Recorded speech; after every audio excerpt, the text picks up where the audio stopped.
এই ছেলে পেলে পড়াশোনা করে তো? আপনাদের পেছনে এই লেখাটা কি কারণে দিয়েছে, কে ভালোভাবে ব্যাখ্যা দিতে পারবে? আমাদের এখানে মানে লেখাটা দেওয়া হয়েছে কারণ আমরা ভার্সিটি ওঠার পর বা আমাদের কলেজ লাইফ স্কুল লাইফ থেকে অনেকে শিক্ষার্থী আছে যে নকল করে মানে অপরের দিকে যাওয়ার চেষ্টা করে, পড়াশোনা করে না বা পরে নকল করার চেষ্টা করে।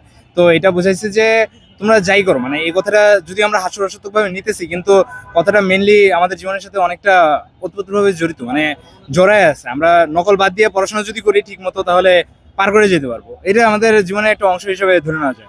নকলের চিন্তা বাদ, পড়াশোনার যুগ শুরু। বাদ দিতে হবে, পড়াশোনা শুরু করতে হবে। জি, আপনারা কি মনে করেন? হ্যাঁ, আমরা একটা লেখা দেখতে পেরেছি, পড়াশোনা করো তো। আচ্ছা, একটু ডায়লগটা আমাদেরকে শোনাবেন? নকল আর হবে না, পড়তে হবে। আচ্ছা, এটাই এখানে কি কারণে লেখা হয়েছে বলে মনে করেন?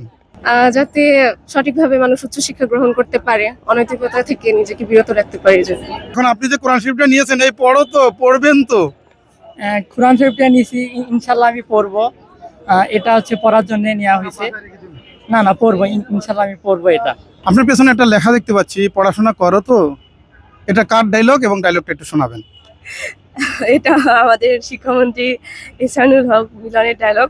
এই তোমরা কেমন আছো, পড়াশোনা করছো তো, করতে হবে, নকল আর হবে না।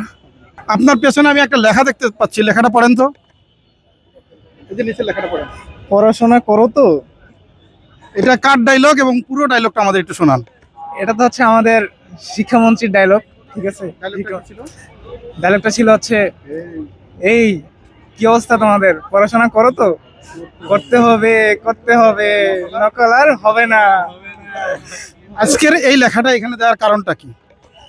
এখানে দেওয়ার কারণটা বলতে আমি মনে করি যে ছাত্র শিবির হচ্ছে আমাদের নবীনদের নিয়ে যে নবীনবরণটা করতেছে, সাথে হচ্ছে পাশাপাশি একটা আমাদের যে সেলিব্রেশনটা দিতেছে, ওইখানে একটা সেশন আছে যে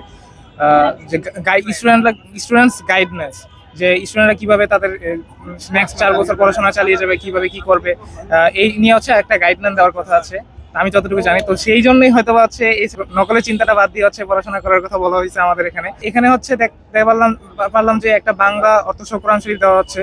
তো এটা পরে হচ্ছে আমরা আমাদের নিজেদের চরিত্র এবং হচ্ছে নিজের জীবনকে হচ্ছে পরিচালনা করার একটা উপলব্ধি পাবো আর কি, জানতে পারবো।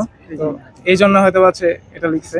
এই পড়ো তো, পড়তে হবে। আমি একটা ডায়লগ দেখলাম, ওই যে দেখেন লেখাটা, পড়াশোনা করো তো, করতে হবে। এটা কার ডায়লগ?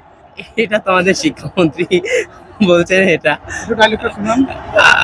এই তোমরা পড়াশোনা করছো তো, করতে হবে, নকল আর চলবে না। আমার বাড়িতে একটা কোরআন শরীফ আছে, সেটাতে তর্জমা নেই, অনুবাদ সহ কোরআন পেয়ে আসলে ভালো লাগতেছে। আমি এভাবে প্রত্যাশা করে নিজে অনুবাদ সহ দেবে। এই পড়ো তো, পড়বে তো।